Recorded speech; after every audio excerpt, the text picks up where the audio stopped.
Hi, my name's Diane Slater, and I'm a UK-trained physiotherapist currently working on a project at Aalborg University where we are designing and developing an e-learning program for physiotherapists working in private practice in Denmark, and we want to support them in delivering person-centered care. And that was the topic of my talk at Sports Kongres. If you were there, thank you for joining. I hope you enjoyed it as much as I did. I made this video because I understand at conferences often there's so much going on and there's too much information that when we get back to our clinic or to our workplace, we often maybe don't remember everything. So I hope this resource is useful for you if you're looking to make some changes in your clinical practice. I thought it might be useful if I started by summarising the key points from my presentation at Sports Kongres.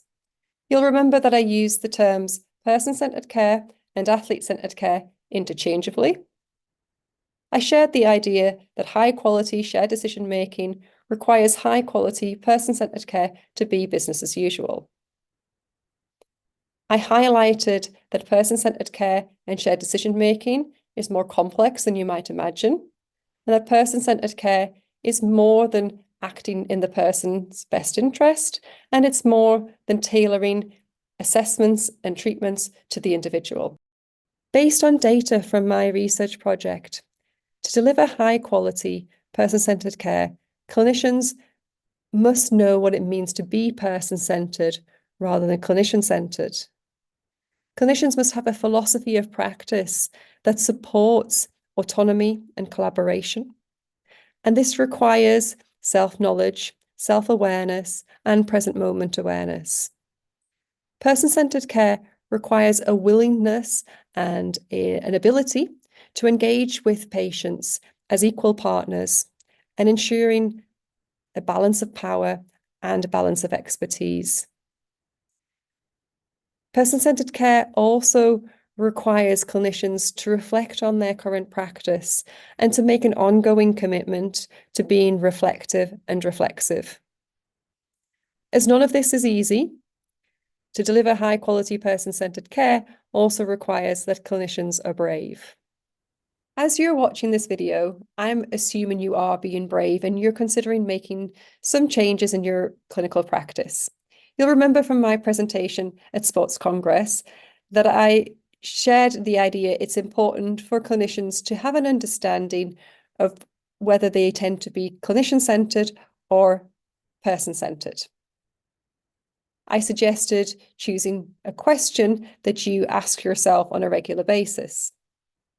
This is part of developing a reflective practice, and that seems important in order to be able to deliver person-centered care.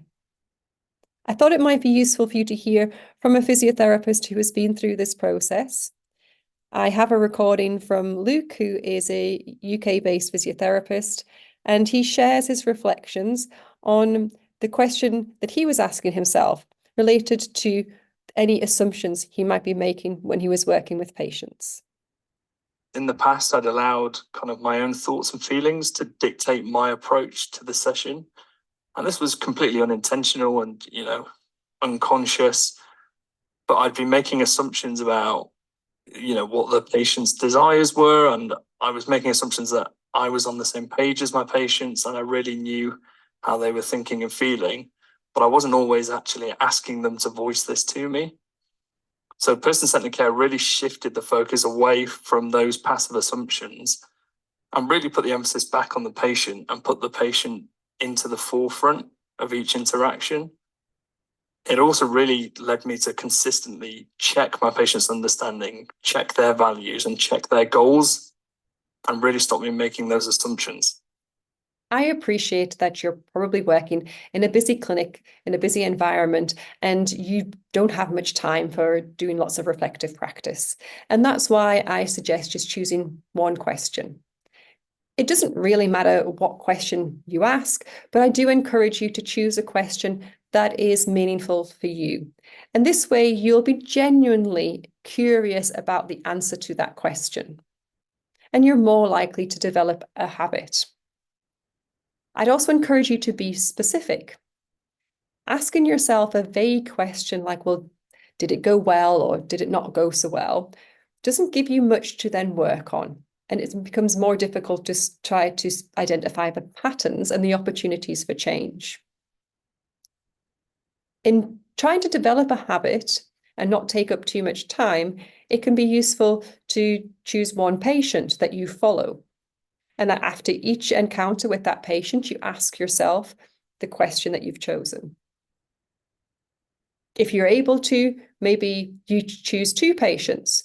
Perhaps it's one that's more challenging compared to a patient where you find it a little bit easier to make progress.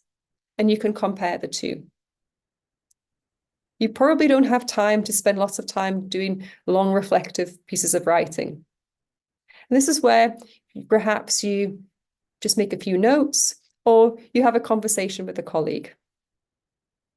Working with a colleague can be helpful on the point of accountability.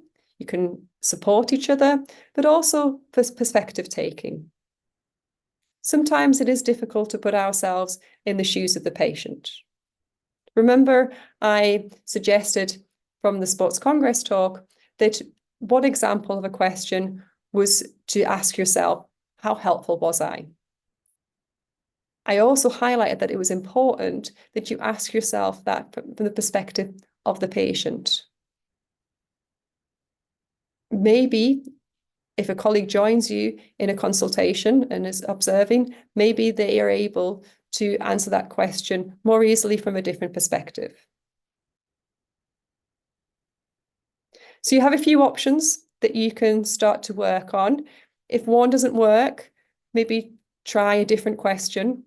If you're having difficulties or it's a bit overwhelming with a challenging patient, perhaps start with the patient where you have a good rapport. I hope you might now have some ideas about how you're going to reflect on your person-centeredness. Remember, there's no right or wrong way of doing this.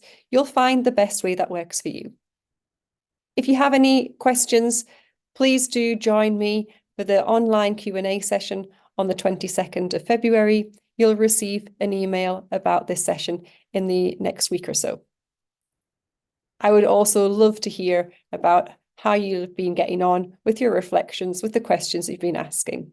So look forward to seeing you then. Bye-bye.